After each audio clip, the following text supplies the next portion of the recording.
Do you like it? Mom, what do you think? What do you think? What do you think? What do you think?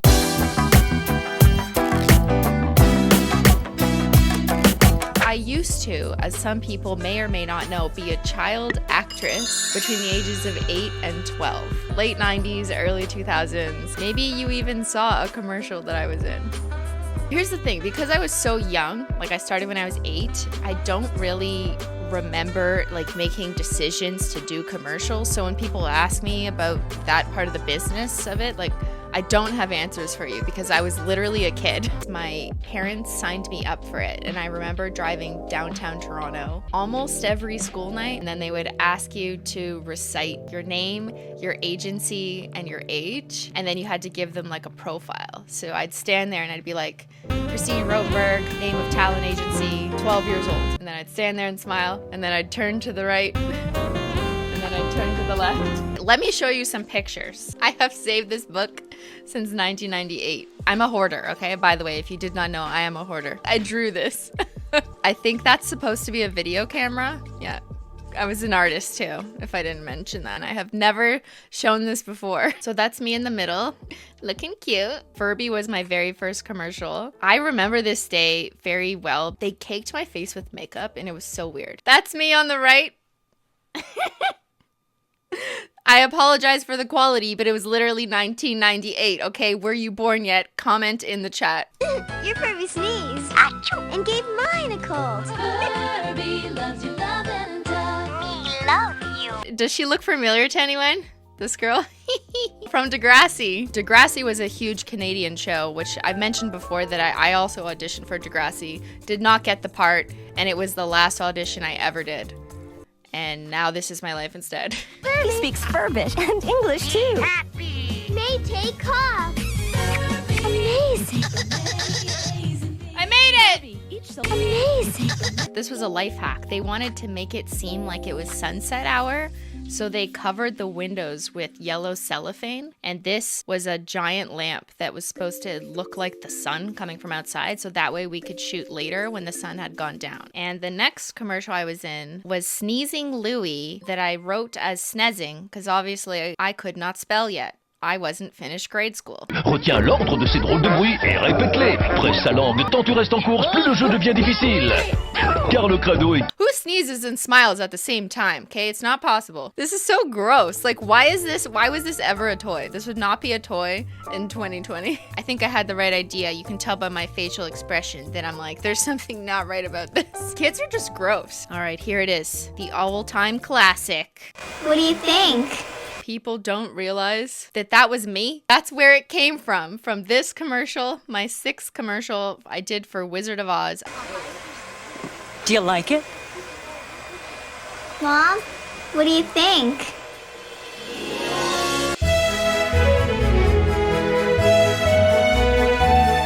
So I was in a commercial that was a commercial for a theater Broadway production that I was not in. Do you like it? Mom, what do you think? Not my mother, by the way. Do you want to know a funny story? That's not my real hair. Which is really weird because I have so much hair to make into a braid these days that you would be shocked to learn that those are extensions just for that like 2 inches because they wanted more of a curl, and so they had to sew in like braids with a blue ribbon. And it doesn't even look like it makes a big difference. I just look like a huge dork. And that was the iconic what do you think moment that defined Simply and Illogical, a moment in which I repeated in about 72 videos over the course of 2 years. What do you think? Menchie's here. Menchie, you want to be in a commercial? Ben brought me the broken mug, like the one broken mug I have. Look guys, my hair was short once upon a time. I guess there wasn't much to do with a 10-year-old's hair other than braid it into pigtails. It's a Cheerios commercial that I did. Basically, I had to shoot for an entire 8 hours just to pull a sticker out of a box, and I was in the commercial for approximately 3 seconds. They're training Trevor how to reach in the box perfectly. He had to repeat this take 20 times before he got it right. I do not remember or know how much money I got per commercial because I was never really told, but I also never thought to ask. I think it was like a couple $1,000s, but I could be totally wrong. And I do remember at least that it depended on whether or not the job was part of ACTRA Guild, like a unionized, and if whether or not you got residuals. Oh yeah, you guys think thousands of dollars, I should start acting. Some of the money that I made, that my parents made from my commercials, was reinvested back into the agent. Like you had to pay the agent, they always got their cut. We had to pay for all these headshots and we had to repeat them frequently so that they still look like you because you grow a lot as a kid. Let's not forget, all of this was work. Just to be clear, I was providing a service. I was being paid by a production company to use my likeness to sit on set for hours and hours. And I went to so many countless auditions after school, didn't do homework as a result, missed out on extracurricular activities, and so many things I missed as a kid because I was going to auditions which were not compensated for. For every commercial you get, there was like tens of commercials you auditioned for. So just remember that. This was a lot of work and I had to sacrifice a lot of things as a kid. It was cool though. I'm not saying it's not cool. I don't have video of this one, but I am wearing butterfly clips. This fit though, guys. Tell me that I would not become a TikTok star. Charlie D'Amelio cannot compete. Am I getting my nails done? Oh my God, I'm getting my nails done. And I do not look impressed. I believe she was taking off my nail polish because they wanted kids to look natural, you know, have butterfly clips, be perfect and innocent, and not wear nail polish. So I'm pretty sure she was taking off my nail polish. And that's why I quit acting. Have you ever heard of country style outside of Canada? When my friends worked there in high school, we dubbed it crusty style. It's like a crusty Dunkin' Donuts. I didn't get the Tim Hortons part, I got the country style part. Next step, we have Norwich Union. Patrick, it's about time you take out life insurance. Yeah, that. I was in that commercial. This was my fake dad. Just me sitting on set waiting for my turn. This is it. Ready? I spent 8 hours on set for this. 2967. Demandez le poste 601. T'as raison, papa. Il n'est jamais trop tôt pour planifier. You're right, Dad. Tonight we killed the child. Poste 601. That's it. That's it, everybody. Another Oscar, please. Okay, y'all better stop thirsting over my fake dad. There's a child in the room. Go on to the next commercial, which is the iconic, the classic, the Fib Finder commercial. Are you kidding? Of course I don't sleep with a stuffed animal. That's not what the Fib Finder says. Do you have a secret crush on someone? Let's ask the Fib Finder.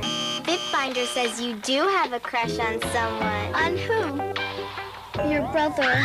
You never know what you'll find. I still have one. Why does this still work? I don't know. I keep it to see if Ben is lying to me. Do you recognize anyone from this video? Who's that? You got it. It's Manny from Degrassi, aka Cassie Steele. This was like her iconic Degrassi moment. So I was in a commercial with two people who went on to be big actresses in Degrassi, huge series in Canada, the biggest teenage series to come out of Canadian filmmaking. How crazy is that? Cosmic Glitter asked, how did you handle not getting the Degrassi part? So I auditioned for Degrassi at the very end of my commercial career. I remember being kind of relieved. If I'd gotten the part, I would have had to move to Edmonton. I remember I got a recall. Usually after that, they decide who gets it. But they're also screening you there for like, are you willing to give up your current life to go shoot a major show? I'm pretty sure my parents basically told them no in a nice way. They didn't want that to actually happen to their lives, to my life, and it was kind of time to just quit. And that was the very last audition I ever did. I'm not trying to say I didn't get the part because my parents said no. Like, I also probably didn't get the part because there was so many other talented young ladies who were auditioning for this. Honestly, when I watched that show, I remember thinking like, I could not act like this. So it's a good thing that was not me. So I'm kind of glad in retrospect that my life ended up the way that it did.